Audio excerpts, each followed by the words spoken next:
Hello and welcome to Arcade Couch, the best place to chill with your friends and get your game goodness each and every Monday. My name's Don Blight. Joining me on the couch this week, Ashley Hobley. Hey Don, excited to be here because every time I'm on Arcade Couch, I've got invincibility mode on. Also here, Kieran Marchant.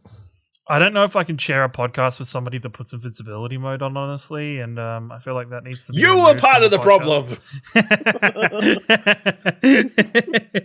No, not at all. Is this Play this games how you Twitter meta? Because I swear I missed most of this. Is this what it is? Is this Really? a meme? Yeah, I swear. Really? Yes, you this is missed me. all this 'Cause bullshit? No, I didn't miss it, was- but like I saw it and I did that thing where I was just like, I don't even want to. And then by the time I checked Twitter, like later that night again, it was kind of died down. I like disappeared for most of the day after Twitter, and I think that's when most of it So was the spoiled. instigating point was Psychonauts 2 going to have an invincibility mode. Yes. A toggle that you can turn on and off if you want. See, I saw. And everybody got up in arms about it. Yeah, I saw Which I that. feel like is A like Double Fine game, which, you know, the most hardcore game that Yeah. the people- most hardcore, like, you know, really, we have like your Dark Souls, Souls, Bloodborne, Mhm. Psychonauts, and, you know, That's just the- Brutal and, Legend. That's the ranking. Yeah. What was the one with the dolls? Come Gang again. Beasts. Okay. Gang Beast. Fucking hell. That wasn't the one with the dolls, but yeah. I saw that news story, and then I saw later on. I saw. I can't remember their name. Not that I want to call them out, but someone No, else. somebody tweeted that Xbox said if you beat a game on easy mode, you still beat the game. Yeah, and they And then a said. reviewer tweeted, Yeah, they said because I They followed always play it them. on easy They mode. always play in easy mode, and then some people, including Snake Boy, There was, like- quote retweeting it saying, "If you do that, you're not a real reviewer, basically, or whatever." And then that spiraled out. I saw all that. And then there was like game devs were tweeting out that like they play the game on invincibility mode just because it's like easier to do their job and everything. Like, Yeah. and like a bunch of devs just coming out and saying, "Hey, we want you to normal. enjoy our game. However, you are able to enjoy your game. If there's something that's going to stop you from doing so, we don't like that. Shouldn't be a thing." So, you know, it's amazing when people actually play video games or like devs make video games for the stories, not just for the gameplay mechanics. And they want people to experience them. It's amazing. I mean, there's a certain fairness to that. Like, a part of reviewers like critiquing is like, hey, if there's a terrible difficulty spike for no apparent reason on a certain level, then you should call that out. But it's not every single person who's going to review that needs to cover that yeah. or talk about that. So, like, to You know? dive into that whole 2 cents thing, I think so. I review everything on normal so that because the way I want to write about games, I want to be able to say, hey, there's a huge difficulty spike here, blah, blah, blah, blah. And that's something that if people read Explosion Network consistently, they'll be like, oh, their reviews or Dylan's reviews, like he'll call that out if it's a thing. But if you're a writer at a different site and like this person that we're talking about, for instance, they mostly write for sites where they just focus on less gameplay mechanics and more thematic story themes, diving into it. And if that's how you write about games, then you can totally just play them all on easy because you're not talking about them from that point of view, so it doesn't really affect. And I hate when people expect everyone to write reviews like IGN because this is me saying IGN reviews are bad, but to me IGN reviews are the default, like, here's a paragraph about the story, here's a paragraph about the gameplay, it looks pretty, blah, blah, blah, blah. And they never do anything else really. They have a very sort of stock standard review thing, and other sites do as well. But IGN to me is like the default, that's a game review, you know? So then if anyone else writes something that doesn't actually talk about the gameplay at all, and they just solely talk about like thematics or how they felt playing the game, then people are like, well, that's not a real game review. So I'm like, well, don't read the site then. Like, it's just like, Yeah, fine. There's infinite amount of reviews out there for stuff. Yeah. Find the journalists or the review sites that line up with what you are looking for and you appreciate their and respect their Yes, opinions. find people who validate your opinion. That's Yes, what we're saying exactly, here. Don't read anything that differs from your opinion at all. But at the same time, I think the only thing for the difficulty point of what should you be playing up for review, I think the only thing that makes it majorly is if the difficulty changes anything massively about the game. If it adds sections or removes sections or makes any big changes to the content of the game, I think. Or if you talk about like how long the game is.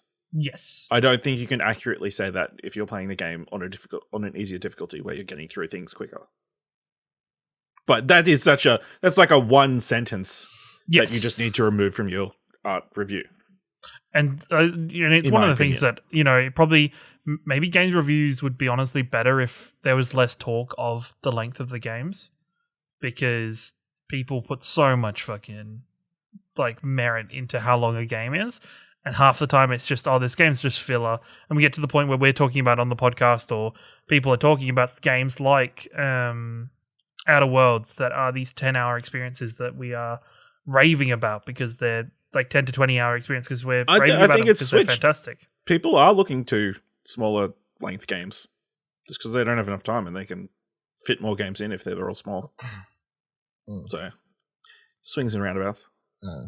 I mean, on the review front as well, like, I was writing a review for something I can't talk about this week. It'll be out, I'll have the review out tomorrow. There you go. By the time this is posted. But, like, I read it back and I deleted an entire paragraph because I also think there's something weird about review. Because we have, we have podcasts and video content and, like, if you want to write a feature, whatever else. A couple times now, I've, read back my own review and just gone, this whole paragraph is not necessary at all. Like, I'm just like, I don't need to mention, I used to do this even for movies where I was writing. It's like, I need to make sure I mention every main actor. Need to make sure I mention, like, if I'm reviewing a game, need to make sure I mention every main mechanic, every main, at least be like, that was good, that was bad. But then cover every single point. Yeah, but then it's like, you read it back and it's just like a wanky paragraph where you're being like, that was fine, that was good, blah, blah, blah, blah. It's like, who fucking cares? Like, ultimately, let's make it shorter. Let's make the review shorter. Make it shorter words, less syllables. That's what we're going for. Is the game good or not? Yes, cool. And then if you want to hear me talk more about a game, that's why we got podcasts. That's what you can write a fucking full feature. I don't know. You know what I mean? Like, that's my 2 cents on reviews, I guess. All right, thank you for joining us. No, where was good times. Yeah. That was Twitter talk for this week. Let's move to the episode. Thank you for doing this Twitter talk. We have some news stories this week. A couple of news stories. Not a big week, to be honest. There was one big thing that happened. Massive thing. Elsewhere, I think it was a quieter week because EA Play is coming up this week. In case people forgot, that's coming up on this Friday. That is, yes. Why hasn't there been anything from Summer Games Fest?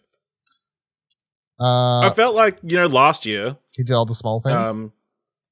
There was like a bunch of small. Yeah, but then everyone complained there's too many of the small things. So I think it's at 7 a.m. Friday. Why would you fuck us like this? Fucking, it's the gift that keeps on giving. I'll try to double check before it's at 7 a.m. Sorry, I just went to the site, and he's got events today. July 17th, 2021, when we're recording this. Looks like there aren't any events today. Not to worry. Check out the festival schedule below. Is that what it says on the Summer Game Fest thing? Well, we got a couple of things. We got EA Play coming up this week, and then next week we've got Annapurna Interactive, their showcase. You've got all these Summer Game Fest partners listed here. Nothing have been released from half of them. No. Watch next week pop off, Ash. He'll just have a stream every fucking day. No, because he got his Elden Ring. He gets away with trailer. He's had his fill. He gets away with it because Gamescom is the end of it, right? So half of these things will appear at Gamescom, and then possibly that's what he said last year. Gamescom's the end of the show, but it's like they haven't gave an official date for that. I don't think, or time. I don't know. It's August though, so fuck that. All right, big news story for the week. The main big news story that everyone was talking about. Kotaku writes everything you need to know about Steam Deck. And if I accidentally say Stream Deck, it's because I hate that it's titled Steam Deck. Yeah, can we say it's a terrible name? And they shouldn't have. And if I press the wrong button on my Stream Deck in front of me, it is not a Steam Deck. I hate it. Anyway. Hades starts playing. Kotaku writes, 2 hours before pre-orders open up for this fall's Nintendo Switch OLED model, Valve took a break from not announcing Half-Life 3 to unveil a handheld of its own. The Steam Deck, named after Valve's Everyone Uses It digital game storefront, allows you to play your entire Steam library on a mobile device. Suffice to say, everyone collectively went, whoa. So, this thing, here's the specs. As boiled down by Kotaku. They write, the Steam Deck runs on a iterative version of the technical guts that power the PS5 and Xbox Series X. Valve partnered with AMD to create a custom chip running a Zen 2 CPU and a RDNA 2 GPU under the hood. It also boasts 16 gigabytes of RAM. Externally, there's a 7-inch screen, though it notably doesn't output in 4K resolution. Instead, it'll feature a 1200 by 800 pixel display, aka absolutely revolting 16:10 aspect ratio. Valve says the battery life lasts 7 to 8 hours on full charge, comparing that to Nintendo's 4.5 to 9 hours for the Switch. Is there a dock? Yes, there's a dock. They'll allow you to charge the thing and connect it to an external display. Unlike the Switch, the dock is not packaged with the console and the pricing in it remains TBA. Does it support cloud saves? Yes, the Steam Deck will support cloud saves between PC and handheld. Will it use a mouse and keyboard? Yes, the Steam Deck itself comes with touchpads and thumbsticks, plus a typical 4-face button setup, albeit placed in an awkwardly too high position and shoulder buttons. Best of all, there are built-in gyroscopic controls. What if I prefer the Epic Games Store? Can I play EGS games on this thing? Yes. How much does the Steam Deck cost? The base tier costs 64 gigabytes. Which has cost 64 gigabytes. It has 64 gigabytes internal storage. Costs $400 US. The middle tier, which comes 256 gigabytes of storage, is $530 US, and on a solid state drive. And the most expensive one, which has a 512 gigabyte SSD, costs US $650. It's supposed to come out December 2021. You could only pre-order it in United States, United Kingdom, Canada, and European Union. We'll cover how that went in a moment because, long story short, they fucking sold out very, very, very fast. And my 2 cents I'll add to this that I tweeted about the other day is I went and watched one of Valve's videos that was directed towards developers talking about this thing.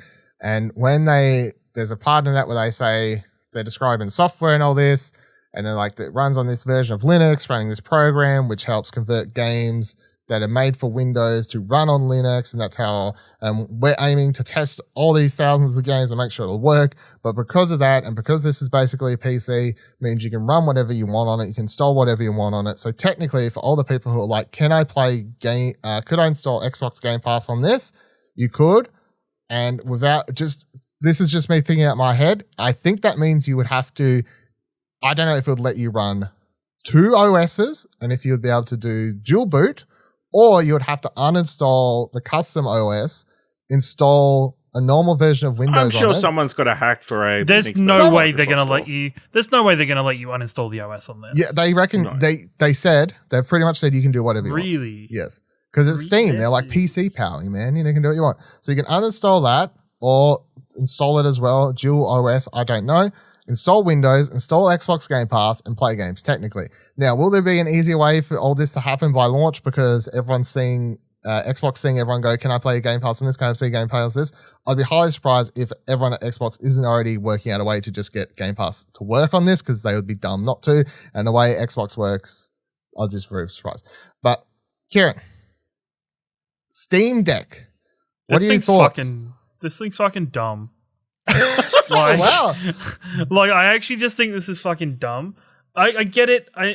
Look, I think a lot of it is kind of left out that if we compare it to yes, this has much better internals than the Nintendo Switch. But how much does that change anything for this console in terms of playability of all the Steam library for this Steam Deck? It blows my mind that, okay, cool, yeah, you can have a keyboard and mouse to plug into it, but that instantly takes away the portability of this device if you play games that still need keyboard and mouse, because surely not every game is going to be able to support the... So for games where you need if you need a mouse, that's why they've got the touchpads. They've got the touchpad. That's your mouse. That's terrible. Have you ever tried to play... like anything with just a laptop with a touchpad. But that's why in the ad they have people playing. They have the Street Fighter with like the arcade. No, what's fucking, the talkie one that Nick really liked? What the fuck's that called? The one do you you mean played Disco? this year? Yeah, Disco Elysium. They have that in the trailer, and people are using the touchpad to use the mouse and stuff. Oh yeah, because Disco Elysium is easy because the touchpad you barely use the mouse for stuff. But I think anything that is more high fidelity and more accustomed to PC gaming is going to be a fucking nightmare on this thing. I think it's an option. Yes, I think it's interesting that Valve's putting effort into something like this. I feel like Valve is just so much fucking better at just make games. Make games. You've done a great job with Steam, but just make games. Let's not forget they tried to make a console. They tried to make the Steam, whatever it called. That TV thing that plugs into your TV and the controller. Yeah, and it was terrible. Nobody bought it. Steam Box? Yeah, something like that.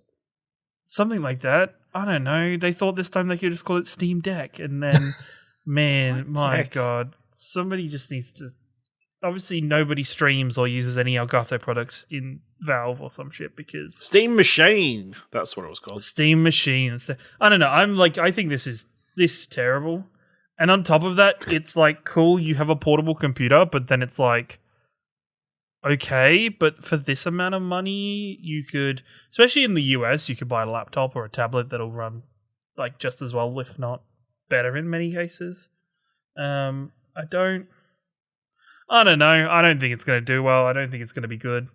If it enables more people who can't afford PCs to buy games on Steam and grab those kinds of games, more power to you. But it does not look like anything that I would be interested in, and I don't think it's going to do very well here in Australia, to say the least.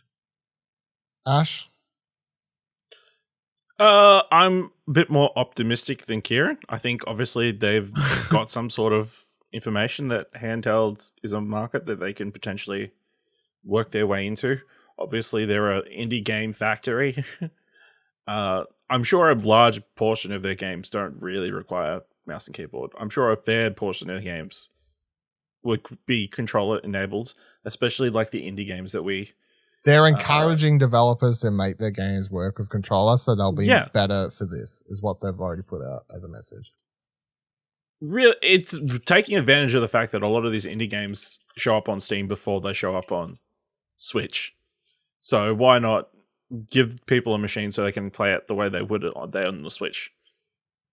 I think it's just an investment in the ecosystem again. To like, here's another device that you can play all your massive Steam library. Maybe you can work your way through some of the stuff that you bought in the last 10 Steam sales. I think it'll definitely have a market. Obviously, it's like it is as the jokes were. It's kind of the Switch Pro, except there's the docking thing doesn't really matter.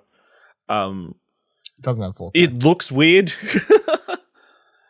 The buttons are in weird places, but as I've seen pointed out, I think that there might be like a weight reason as to why the buttons are so high. Like the way that the handheld will balance in your hand will make that make sense. Like a lot of the weight will be towards the bottom of the thing, so it makes sense that you kind of place your hands at the very top kind of thing. But yeah, it looks weird. And I'll be keen to see what people's impressions are once they pick it up. But I expect, you already said, the next news story, it's sold out a lot of places. Sure, a lot of that is to do with bots and stuff, but I think they're definitely going to at least sell out of their first run. Of course they will. Like, people will do, people will buy this, it's the new hot thing, but yeah, I bet there was very similar things for the Steambox machine thing when it first came out. The Steam machine, the Ouya, the Playdate, they've all gone and come. And if you look at it, it makes sense so if you look at the top games for the last 30 days. So if we go, so CSGO and Dota 2 are the top two, which... Yep. No one's playing those on this. Nobody's playing those on this. So their current player base or average is 500,000 for Counter-Strike, 450,000 for Dota 2. And then the remainders are PlayerUnknown Battlegrounds, Apex Legends, Grand Theft Auto 5, which You would think Grand Theft Auto 5, yes, but that is actually a decent makeup of also GTA RP and stuff like that. Mostly, which will be at this stage. which won't be played on that. They can role play while in a bus. There's too much. There's too much UI and interface, and you'd need a keyboard for that. Rust, Team Fortress 2, Warframe, Ark, Dead by Daylight. That's the current top 5 games, top 10 games on Steam by current players. A decent portion of those can be played with this. I think it'll be interesting to see how many of these developers find a good way of making full use of the console and enabling the console. But do you guys think that there are going to be developers that are going to make games with this in mind? Or is this an afterthought of when they're making the games? No, it's just make your game controller compatible and you're good. Mm-hmm. Basically. Easy, that's the solution. If you make a game, if you add controller support to it, then it'll work a lot better on this and be a lot more easily translate to working on this. But Dylan, what do you think? I would have pre-ordered one if I could have, to be honest. So I'm on the opposite. But you want everything, so. Well, that's true. But I do think I would actually use this and it would be quite good. And I'm thinking about it in the complete opposite way to how Kieran's sort of comparing it. So this is, I think market-wise, this is for people who have a PC, and may even play Dota and CSGO and all this stuff at their PC, but then they've got some of these indie games and they're like, I wouldn't mind getting off my PC. I've been sitting there playing CSGO for 6 hours. I wouldn't mind playing insert game here that's some indie game or whatever that's easily playable, and they can go play that in bed or on the couch. I think that's the market for this, and that's exactly why I'd want it. There's a bunch of smaller games in my Steam library where often I'm like, man, I don't want to fucking sit at my PC and play that. I'll jump in the bed with this and play it for an hour in bed more comfortably than sit at my PC, especially if I've been sitting here recording podcasts all night or something like that, where I'm like, I'm sick of sitting here, go lay down and do something like that. That's how I think about this and why I would want one. So it's not for the big games. Why would I play the big games on this? I want to play those on my PC or my console, whatever. Which is why what did we say it was called? Steam Machine. Is that it? Steam Machine. It's why I never had any interest in that because I'm like, well, I've already got my PC set up here. Why would I need that? I've got my consoles. I don't really know. I didn't fit or understand the market for that. I'm sure there was a group of people who were like, oh, I've got a shitty monitor or it can help run some of my games better. I'm sure there was a market. I can expand my library. I don't have to buy anything else. Yeah. I didn't fully grasp that. Whereas this straight away, my first thought was it's they're fighting the indie machine game. This is what it is. It's the indie machine game. 100%. That's how I see it. And I think that's a good idea. For the price point, if it's acceptable. Do you think there's enough people that play indie games or are interested in indie games that will buy this console for that reason? Indie games is one of the biggest markets on PC. On PC it is, but are people going to buy specifically this unit to play indie games on? Yep. Okay, fair enough. I've already seen a bunch of people. I think a bunch of IGN people I follow and stuff like that. And most of them are buying it going, oh, cool, Vita 2. Because everyone thinks Vita was the indie machine. It's oh, this is the Vita. This is my new indie machine. But those are the people that are going to buy these kinds of devices and consoles. Valve can't hope the success on. You can't rely just purely on the hardcore. You can't rely on those people to make this a success. Yeah. It'll be interesting if this ends up on sale in eBay or normal retailers. That'll make or break it, I think, in the long term. Well, the Steam machine was in sale in eBay. I just think it's something that this is going to be very hard to market to people that aren't the hardcore fan base of it. Because the general public, unless they get really good reviews and stuff, unless it gets amazing reviews, you need to buy this must buy item of the year. But so many people who are not in your direct gaming community, Switch, buy. Yeah, but the thing is, people are going to see this and see a Switch. And even if that's a better device technically, the Switch is more popular and they're going to end up buying the Switch. Maybe. I think they're just completely different markets. I think it's a demographic thing. Yeah. I think older people would tend to, if it's theirs, would potentially swing this way because of the expanded library. And I think the potential to do whatever you want with it is also a big draw. Like we all know the PSP how many Go people was are super going successful to, because you could load so many ROMs and shit all over that. but once again, how many people are actually going to do this stuff, like go deeper into the OS and replace the OS and stuff like that?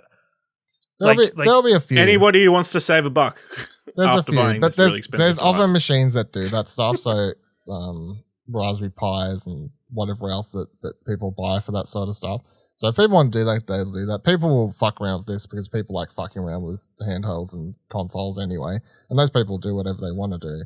But yeah, I think that I'm going to say I'm in the camp of this thing will do well, not great. And I think Valve is well aware that this thing is going to do okay and not amazing.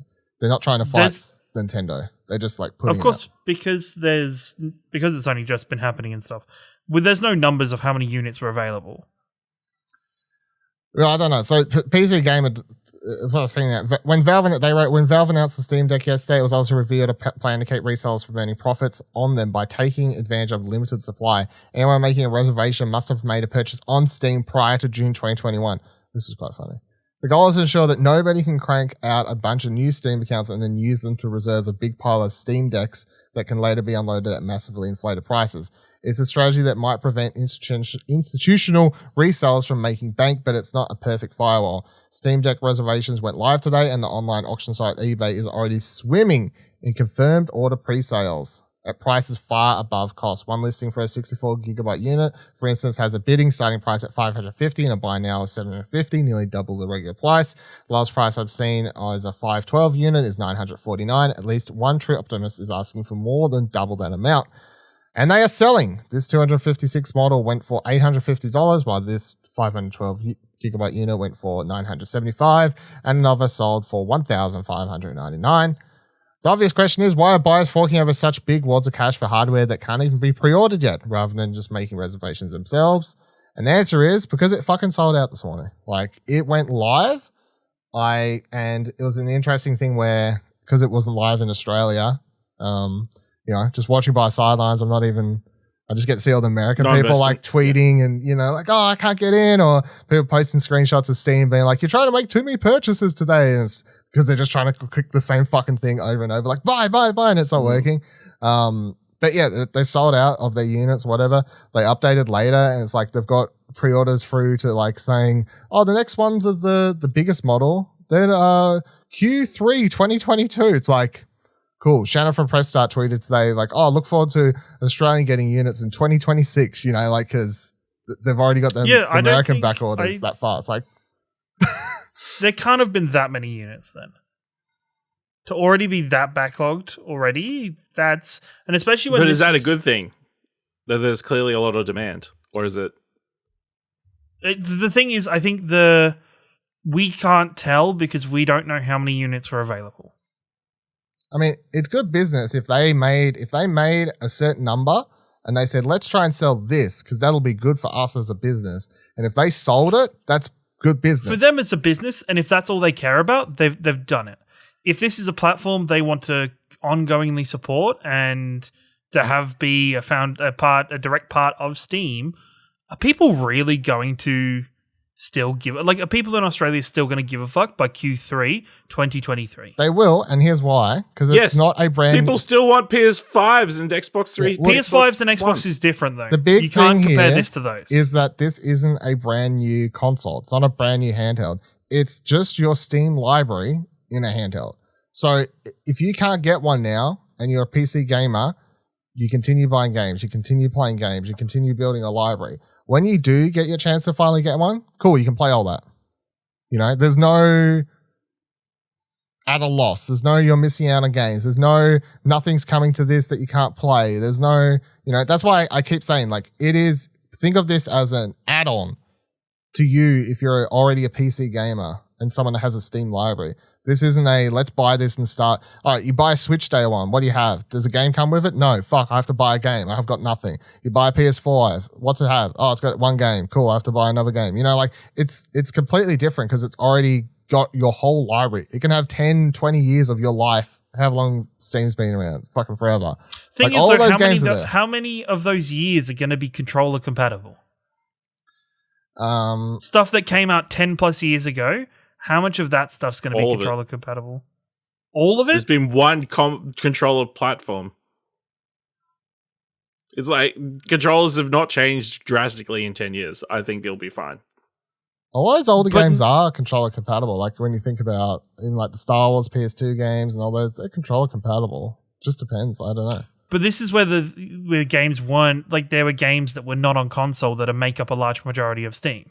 Yeah. Well, there's a lot of stuff on Steam that was never on console. There's going to be a lot of games that aren't controller compatible, which is why Valve is putting out this message of, hey, it would be a good idea for you as a developer to update your game and make it work with controllers if you want to. Because then people will play it more. Listen, yeah. People aren't going to play their RTSs on this. You know? Probably not going to be playing Warhammer, whatever the RTS game on this. No. Maybe that touchpad is really, really good. They're not. Maybe that touchpad is that good. Yeah, it could be. Innovative. Groundbreaking. I doubt it. My God. Could you imagine? All right. Touchpads are bad enough when you have them flat on a flat surface. Could you imagine using a touchpad while you're holding the rest of the device? I can't, but someone's going to try out and find tell soon if it's terrible or good. It's going to be so bad. And there's two of them, Kieran. Two of them. It's going to be so bad. Nobody can sell me on this thing. I don't think it's going to be great. I don't think we've talked about anything new tech on here ever that you've liked, to be honest. Like, other than like the main consoles? Like the main consoles, because I think a lot of the off-brand, like the side stuff, I just don't see a point in a lot of the time. A lot of the time, that sort of stuff is not there for a long time. The devs and the manufacturers are there for a short time to sell what they initially got, make their money back, plus a little bit more, and then fuck off. Yeah, here's Kieran with Big Gamer. only supports the big three. That's it. Everybody else can get fucked. Well, are you saying Steam isn't big? You saying Valve and Steam isn't big? No. What you're saying. Are you saying that? No. Because you're saying that because you're saying this doesn't matter. I do think it doesn't matter. I do think this doesn't matter because someone has to launch the first PlayStation and has to launch the first Xbox. Does Google Stadia still matter? Oh no, it never mattered. Yeah. Did any of us ever have a good thing to say about Stadia? No, nobody did. But there are people harping on about how great it's going to be. A lot of them aren't, and this won't be a winner either. We'll see. Could be. We'll see. I'll tell you now. If this is a winner, I will buy one for the spite of it. I'll say that on this. What do you classify as a winner? What classifies it as a winner? Yeah. If it is ongoing and there is, say after next year, there are still people actively searching for these. So if I still want to buy one next year? Pardon? If I still want to buy one next year? No, not you. That's fucking spiteful. Well, if eBay sales are still over the $1,000 mark? If there's if pre-orders open at some stage next year, if pre-orders in Australia open and they sell out, is that successful? No, it depends on how many. No, because we don't know numbers. I feel like it has to be ongoing. It can't just be the initial fucking... Because, of course, the initial amount is going to sell out. Why, of course? Like, if it's a bad device, why would people want to buy it? Because... I would like to draw everybody's attention to Mario Kart Live. Got an update. Hey, I didn't bring it up. Guess what, motherfuckers? Got an update. Got a new course. Fucking yeah, let's go. Let's go. Have you gone yet? When was the last time you played it? Yeah, I opened it up. I saw it at the new course. Okay. Oh, no. But okay, prior to that, when they got a new update, when was the last time you played it? I fucking don't know. Like a couple months. It's been months. But Mario Kart Live was sold out when it came out, and it was fucking hard to get it, but shaking my head. How many waves? How many waves? I think it's like and I will be humble enough to admit when it is actually successful and people are buying it. But no, not gonna happen. All right. Find out soon. Keep tuned, everyone. All right, next story. Six Axis writes, Nickelodeon All-Star Brawl is a Smash-like fighter coming to PlayStation, Xbox, and Switch. There's a new brawl on the way, and this time some characters from Nickelodeon shows will be fighting it out. Nickelodeon All-Star Brawl has been announced. The game looks much like games like Brawlhalla and Super Smash Bros. Ultimate, with characters facing off against each other on various platforms based on Nickelodeon shows. So the key features, as they've listed, the developers listed, All-Star Cast, fan favorite characters from Nickelodeon cartoon universe are here, and each fighter delivers a unique moveset and playstyle to master as you try and send your foes flying off the level to win. Of course, that sounds exactly like Smash. 20 Nickelodeon-themed levels, battle across a variety of stages inspired by iconic Nickelodeon universes, including Jellyfish Fields from SpongeBob SquarePants, TMT's Technodrome, and more. Single-player and multiplayer game modes. Challenge your skills against the AI or face off in competitive online and local multiplayer modes with up to 4 players, and bonus content. Unlock advanced moves unique to each character's personality and more in the game.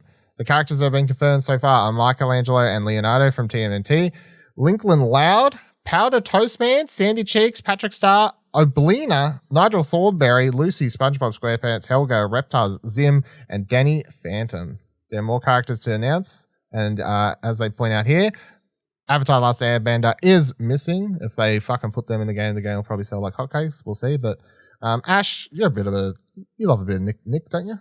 What's your who doesn't love Nickelodeon? Yeah. What's your thoughts on this? It's fine. It looks like a kind of worse version of Brawlhalla. I just don't.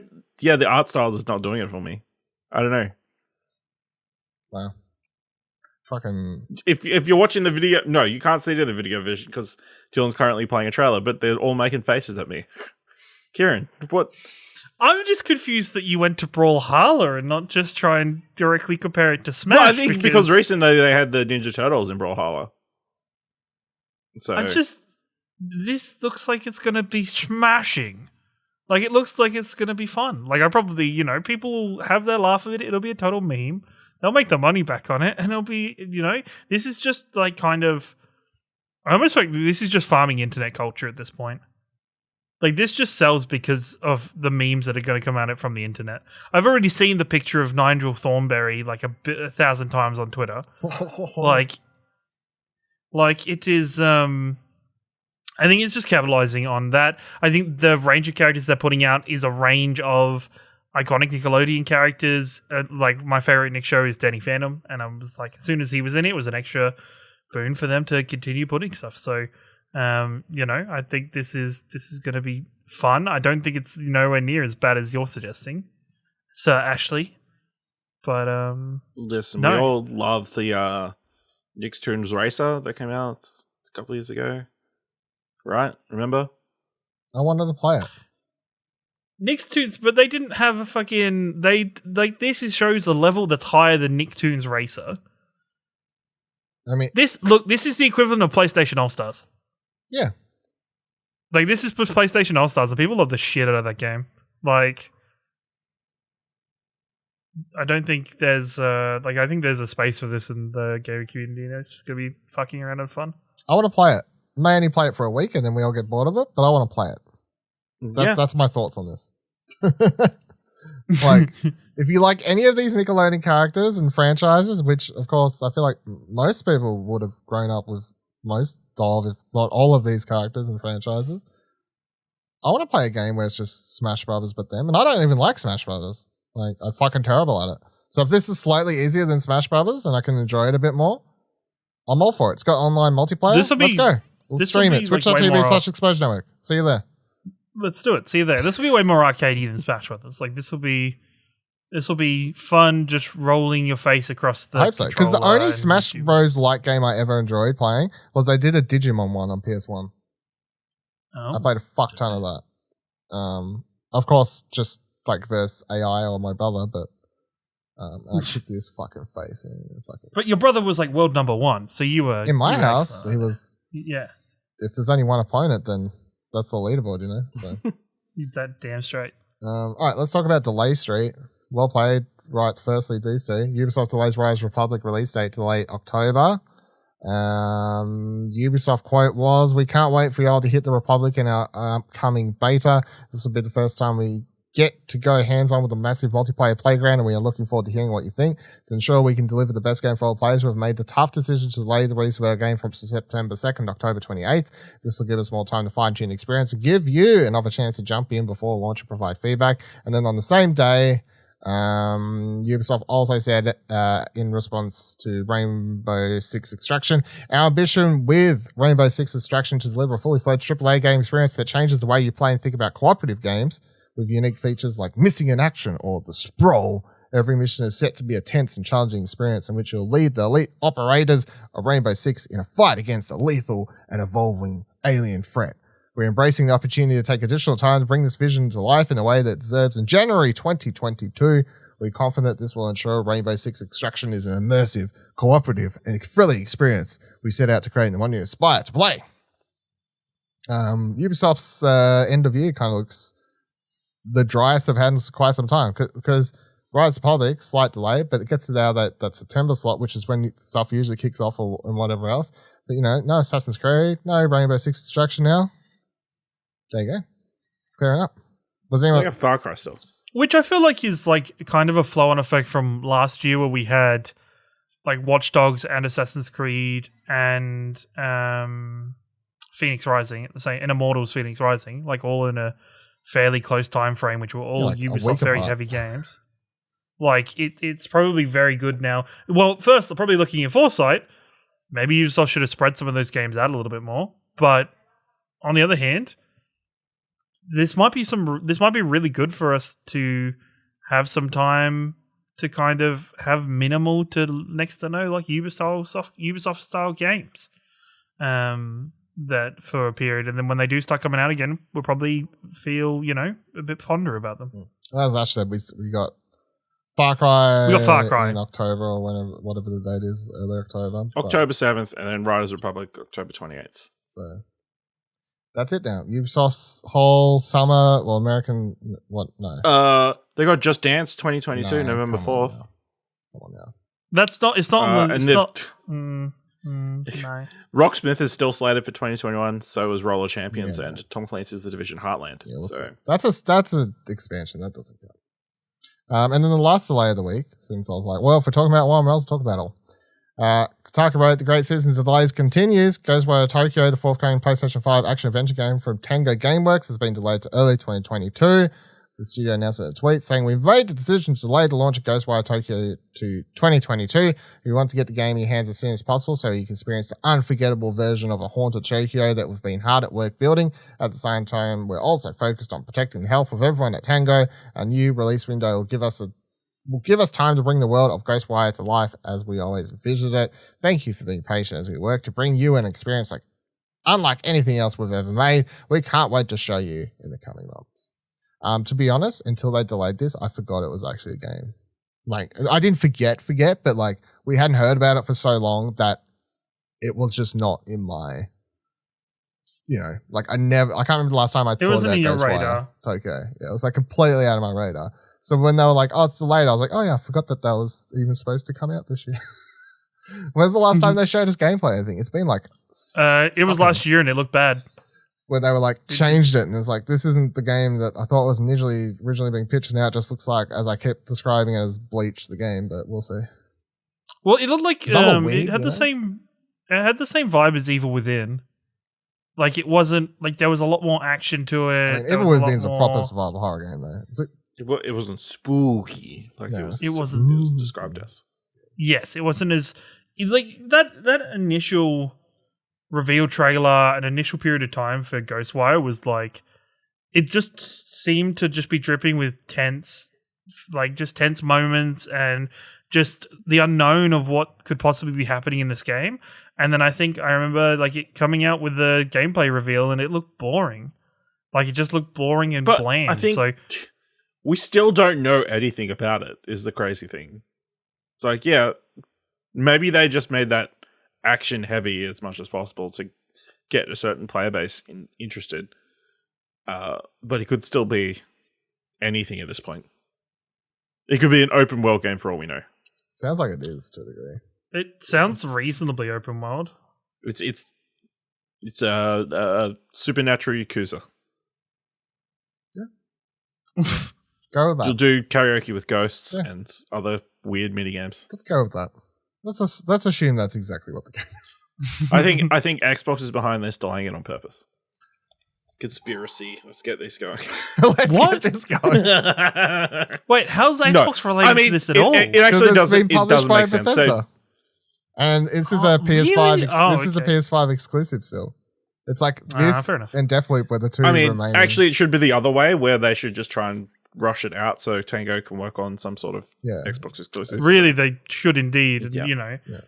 Actually, another thing, I keep reading comments from, just as a minor point on fucking Bethesda, keep reading points of people commenting about how Starfield was promised to PlayStation 5 players and they're disappointed that Starfield isn't going to be. Like, what the fuck?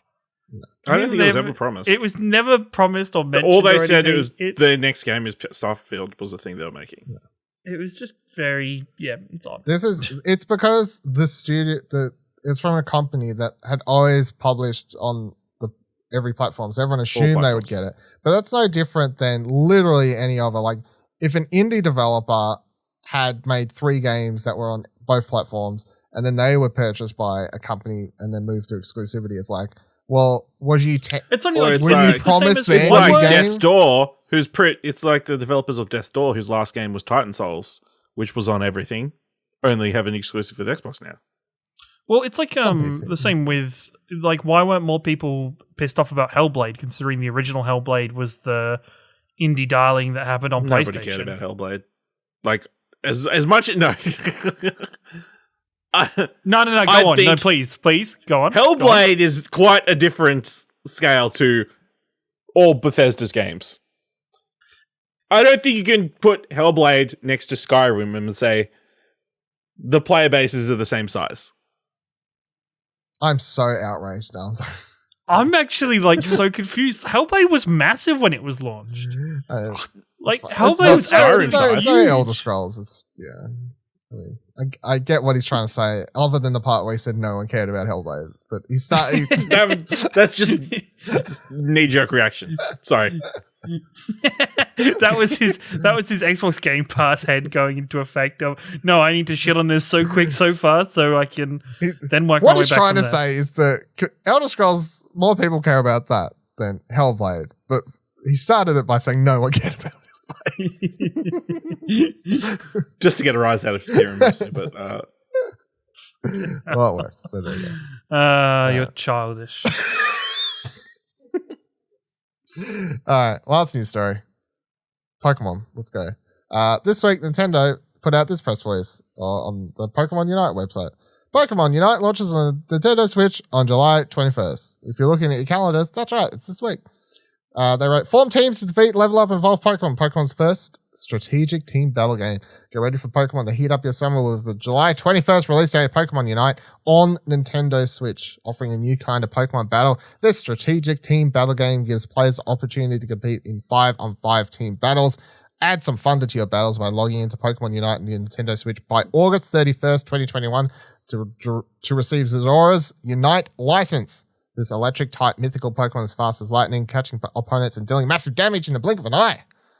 Pokemon Unite will be available on mobile devices in September. Cross-platform play between Nintendo Switch and mobile devices is planned, which will allow players on both platforms to battle together and against one another.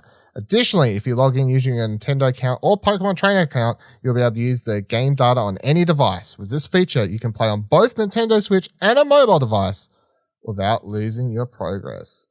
In case people forgot, because it's been a while since they announced this. It was like right at study, and there was a lot of like mixed opinions, I think, at the time about if anyone would care about this. This is the Pokemon MOBA. And they won't say that, but that's what we're talking about. We're talking about the Pokemon MOBA. And I kind of had forgot about it. And then when they announced the date it's dropping on Switch earlier last week, and they dropped this new trailer for it, which if you're watching the video version of the podcast, I have up on the screen right now. I was like, I'm so keen for this. Like I kept like twice through the week, I double checked what the date was because I was like, is it today? Is it today? Because I was like, oh, I just want, like, this may be bad, But at the same time, I'm like, what if it's actually good? Like, what if it is a MOBA light Pokemon game that is actually good? Because I see no reason it couldn't actually be a success.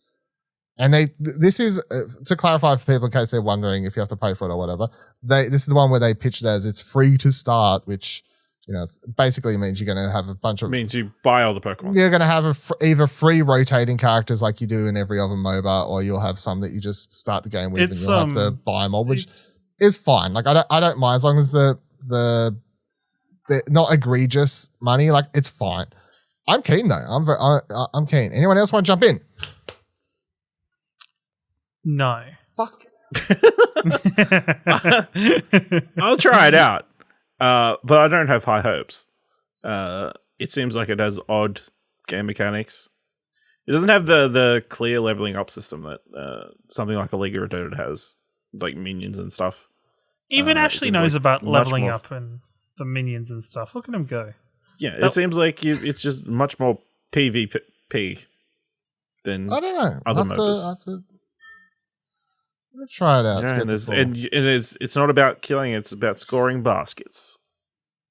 Don't say that like it's a negative thing, because you never played Pyre. Pyre was awesome. It's on my it's been on my PS5 for a while. I think it's I just haven't pulled the trigger.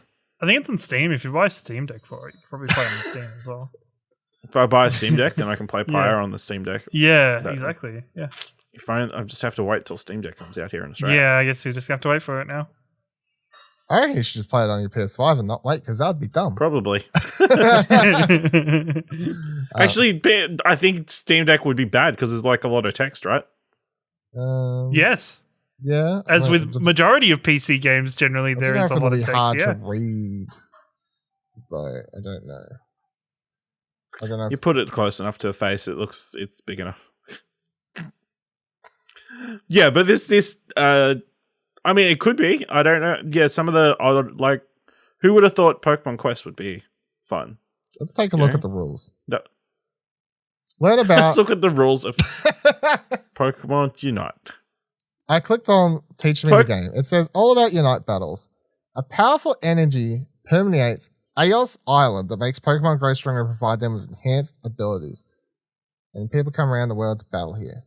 Before each battle, each player chooses one Pokemon. Each Pokemon has its own strengths and weaknesses. During each battle, Pokemon will experience tremendous growth and either temporarily evolve. I guess you like level up. Prepare for battle. Players select the moves their Pokemon can potentially learn and the items it'll hold in battle. As the battle progresses, Pokemon will get stronger and learn a variety of new moves. Practice and discover which moves suit your playstyle the best. So, reading between the lines, you have a Pokemon, you can set possibly you could have different moves that could change the Pokemon's type. So you could have a defensive build for a Pokemon, or a like a AoE type set. And then obviously you'll level up. So you would start with one attack, and then as you get more moves, you'll pick a second move and typical MOBA fashion. And then I guess Pokemon will evolve as you go. Held items and battle items. You can get the most out of your Pokemon by giving it up to 3 items to hold.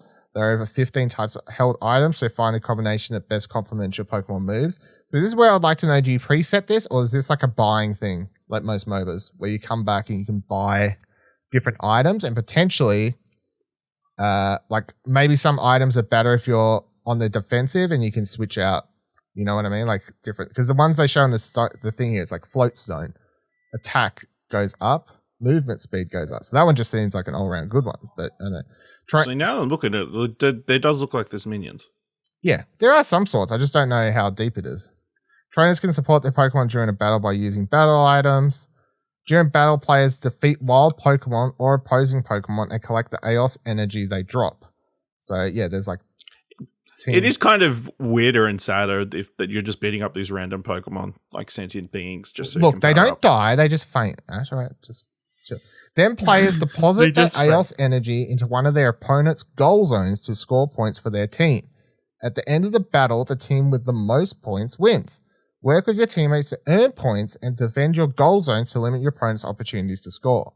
See, I want to know, like, if you die, do you lose the AOS energy you're carrying? Or, so there's some... I think so. Yeah. That would make the most sense. That would make... There's got to be a lot of things. Well, you'd say that, but then League of Legends, you don't lose gold for dying, and there's actually no... Yeah. Like... But if you earn gold, like, if you earn... Yeah, but you don't put gold into... Gold doesn't affect the end result. No. Like, but the scoring isn't based on gold. But, like, so looking at the held item screen... It kind of is, though. If you buy these held... God helps, but... if you buy these held items during the game and don't set them before, then in the top right-hand corner of this picture I'm looking at, it's got like an 18 for something. So you must earn this somehow to buy the held items. But then AOS energy you may drop if you die. Or maybe you lose a percentage. That would be fair, I think. Would that not be fair? Do you reckon? Yeah, that'd be fair. But I think you would get AOS energy as well for getting kills. Yeah, it would be kills. You probably get a percentage of their current AOS energy as so it's like minions and knocking out other enemy Pokemon, you get some of theirs or something. Yeah. Rewards. Keep battling to earn in-game rewards that unlock more Pokemon, as well as outfits for your trainer and holoware for your Pokemon. You'll also be able to unlock rewards with AOS gems, which can be used to purchase with real-world money. So there you go. Get some skins. Battle and style. Take to the field with best-looking holoware. Thanks to special technology developed using AOS energy, trainers can deck their Pokemon out in a variety of holographic outfits with new styles arriving regularly. Holy shit, look at this Mr. Mime. What a fucking crazy motherfucker. All right. Look out for powerful... He's wearing a hat. He's wearing a hat. Look out for powerful wild legendary Pokemon that can quickly change the course of battle. All right, well, here's your version of League's Dragon or whatever, I guess. Go crazy for that sort of stuff. I'm keen. I think that there's not all my questions are answered by reading that, but I Do you think this is going to be a game that's going to make you rip your white shirt in half? No, I'm a lot calmer these days. So okay, look at the Pokemon tab. Pokemon tab on the website. It's got a little bit more. Yeah. We're gonna see all the Pokemon that are available in the game. All right. And then there's 5 types of Pokemon. All battle types. So attackers. Pokemon that have low endurance and excel at dealing heavy range damage to a Pokemon. So these will be your These are assassins. Pikachu, Greninja, Venusaur, Alolan Ninetales. Venusaur is an assassin? You fucking wine whips you from across He the could be field, like mate. a tanky. Fucks you up. I was going to say, Hit you with them vines. Yeah, hit you with them Venusaur looks vines, like bro. a tanky boy. Yeah. I don't know. Speedstar. Ziora, Talonflame, Absol, Gengar. Gengar ain't fast, mate. Look at these blobbing around a bit, sure. Pokemon that have high He's mobility. a ghost. He doesn't weigh anything. Ghosts can move fast, yeah. Pokemon that Ghosts They can just be zooming. appear anywhere. Speedsters are Pokemon that have high mobility and offense and excel at making quick attacks and scoring points. So these are you want one of these on your team that can quickly drop AOS energy, I guess. Be zooming around. All rounders. Charizard, Lucario, Machamp, and Garchomp. All rounders. Pokemon that have balanced offense and endurance and are highly tenacious fighters. Then we got defenders. Pokemon that have high endurance and excel at protecting allies and hindering opponents. Snorlax. Yep, these 3 make sense. Crustle. Slowbro. Yeah, you can't really argue. About those ones. And then the last one. Those are good. Supporter. Pokemon Golem. that provide team support by inflicting status conditions on opponents and by healing allies. I will say it's very interesting that they have only 3 supports and 3 defensives, but then of the more aggressive attacking. Yeah, they've got a That's whole because bunch more. Everybody wants to be an attacker. No one and wants to those be are a what supporter. all cool Pokemon are generally. Your 3 supporters were Eldegoss, Mr. Mime, and Wigglytuff. You know what? That Mr. Mime isn't as cool because he don't got a hat. Yeah, it's pretty bluey. Pretty. Oh my god, they all have spotlight videos. They explain their abilities and stuff. What? Look. Oh, wow. Wow. Fake out the competition and leave them confused. Man, this is like what's the league? Shaco. Champion spotlights. Shaco in League. You know the one, the Jack of the Box. Oh, Shaco, right. Yeah, fuck it. But he's a support, he's juggling balls here. Well, what's the name of the cool League of Legends stats things that they're websites that everybody uses? Needs to set one up for League for Pokemon Unite. Yeah, let's get ahead of the curve. Get in on the ground floor. Let's get on the ground floor. Let's be the true heroes of this game. Well, I'm here I would supporting it. hate to know how we would. Which one is the most? Because they've all got difficulties. Oh, here we go. as well, Here we go. see? Here's another answer. I clicked on Gengar, right? Level 1, Ghastly, start of the game. You go to Ghastly. Haunter at level 5, and you go to Gengar at level 9, and I presume the level cap is 10. See, he's a difficulty expert, so it's a really difficult one to play. That's with. really low leveling. These games must be real quick, or it must take you ages to level. I don't know. No, I'm going to guess that it's real quick. I mean, it may be. I don't know. Like, what's league average? League average would be like 30 to 40 minutes. Yeah, but and then there's 16 levels in that game. Yeah. So, Whereas, and like Dota is 45 to an hour, and Dota has something ridiculous like 24 yeah. or 25. Well, I don't know what the final level is. It could be a few more after 9. Yeah, there could be more after. There 9. could be like 12 or I don't know. 16. 16. We don't know. But you just get to Gengar at level 9. Hold on. Let's so that's 159. Yeah, we'll get off this and wrap the show up in a second. But sorry, audio listeners. No. Oh, 149 for Charizard. So there are slight differences Ooh. for Pokemon that are leveling up at different You know what? stages. I'm gonna say I'm disappointed Squirtle isn't in this game. They've got the other two fucking original starters. Where the fuck's Squirtle? DLC. That's a good point. Yeah. And I hope the War You Turtle would think section only lasts one level, and then you get to Blastoise No. because nobody wants to be War Turtle. Venusaur, Bulbasaur 159. Alright. So there's like a slight difference between some of them, but otherwise.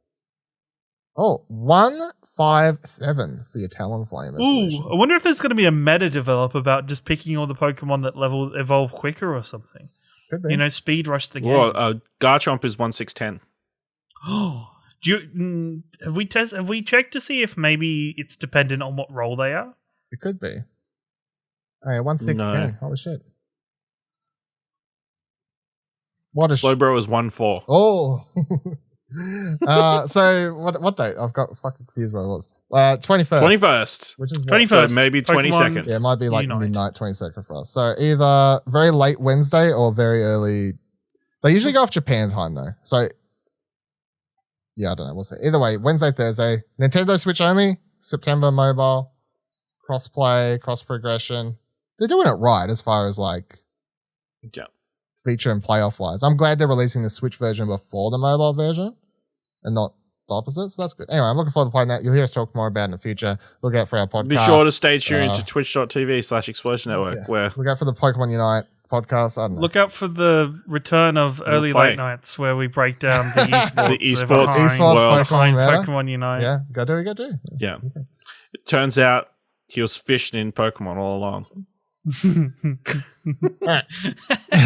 So Pokemon Unite this week and EA Play. Don't everyone forget that as well. Look out for stuff on the website, of course. I've covered that. Just wanted to catch something other than a Magikarp. And we'll be talking more about that next week. Let us know your thoughts on Pokemon Unite or Hellblade or why Ash is shit and Kieran doesn't like the Steam Deck for some reason and why did they call it that because it's a dumbass name. You can do all that Do you mean by the Stream either Deck? tweeting at us, Steam explosionetwork.com/Twitter. You can join our Discord, explosionetwork.com/Discord. And if you liked the episode and you'd like to support us, head on over to explosionetwork.com/support where you can donate as little as $1 to our Ko-fi page. Until next week, same time, same couch. Bye. I'll be in the grandstand when you guys are big esports stars of Pokemon Unite, you know? Hey, don't forget you can subscribe to the show wherever you're currently listening, and you can drop a review if you can. Find more great shows like this and more content over at explosionnetwork.com, and please consider supporting us for as little as $1 over on our Ko-fi page by heading to explosionnetwork.com/support. Thanks for listening.